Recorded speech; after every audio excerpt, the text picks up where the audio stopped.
Oh, hi guys. Welcome to the latest episode of Cricket Draft Insight. Obviously, there's no game at the moment. I don't know how you're coping. I'm struggling. I mean, I do have other things in life, work, family, some hobbies, but of course, none of those things are as important to me as Cricket Draft. Um, Obviously, there's a lot going on behind the scenes, but one thing I'd like Cricket Draft to be able to get in a position to do is to be able to provide a competition calendar. So they'd be able to say, right, here's the next 12 months. We're going to have a game for this competition, a game for this competition, and a game for this competition. I just think it'd help provide some context for interaction and also an opportunity to promote the game. I know that obviously I've called myself Cricket Draft Insight, so the idea is I just focus on cricket draft. Other people, can talk about other things, but just say, they did a poll the other day and people voted for the IPL. Just say we were having an IPL game. India played today. I could be commenting saying, "Oh, Sanju Samson, I'll have him in my IPL team," and I could be commenting on something, I don't know, Quick Info or whatever on Twitter, and then obviously some other people see that. I know it sounds a bit grandiose on my part, but and then they learn about the game, and then you get more people discovering cricket draft and playing the game. So I just think it'd be really nice to get in a position where we know, right, we're having this game, and this game, and obviously it's going to be really interesting next year. We're clearly having a county championship game. They've tweeted about that a few times and are promoting that. But T20 Blast, like I said, they did the poll the other day asking about overseas competitions. People voted for the IPL. I think they both clash with T20 World Cup. One Day Cup, people enjoyed last year. But I don't know if I mentioned this before because the last video I did, I went talking on, and then I didn't have enough memory or whatever, so I couldn't upload it.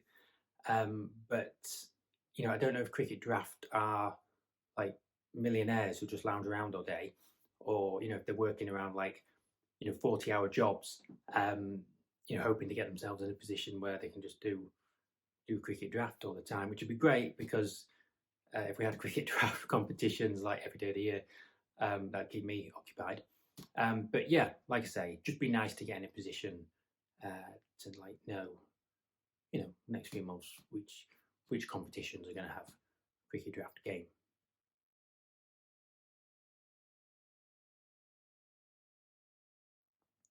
I know I'm going really early on this, but obviously I'm very keen to talk about cricket draft. If we are having to wait 4 months, um, I'm already thinking about my county championship squad, obviously, and it's looking like it's going to essentially be like an England uncapped 11. One little caveat about my team is I mentioned Anu Donald a few times. I've just got a major vibe for Anu Donald at the moment. Don't want to go into too much detail because I would like to do some player profile videos, ahead of new season. Obviously, my YouTube videos are not as grandiose or shiny as they are in my head.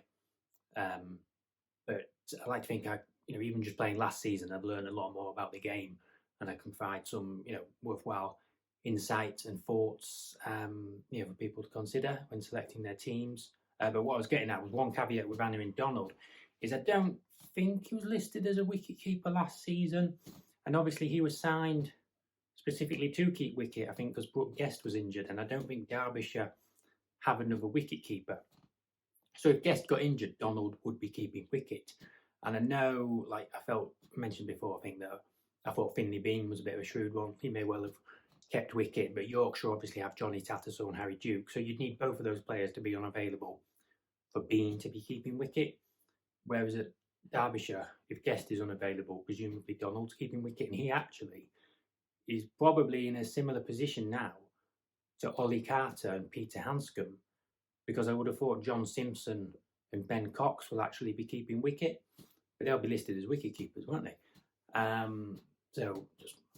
think Anu Donald should be listed as a wicket keeper, admittedly, because it would help me get the team I want. But yeah, I know I'm looking well ahead, but I really do intend to fight back next season in the county championship. I actually had a good week to start with last season, but then I did absolutely awful. But I think I was about top 500 in the second half of the season, and last year I getting 2,000 points a week was a rarity. I look at the team I'm going to pick for next season, and I believe it'll be a regularity. And I think the winner got 28,000 points. So, I'm hoping Cricket Draft, I think it was 8,500 people played last time, can get 10,000 people playing. So I'll say I'll aim for top 1,000, but really I want it to be top 500. But like I say, it's not even Christmas. So but I mean I've got it written down. It's not quite the same as having it on your phone at your fingers. But we'll have to wait.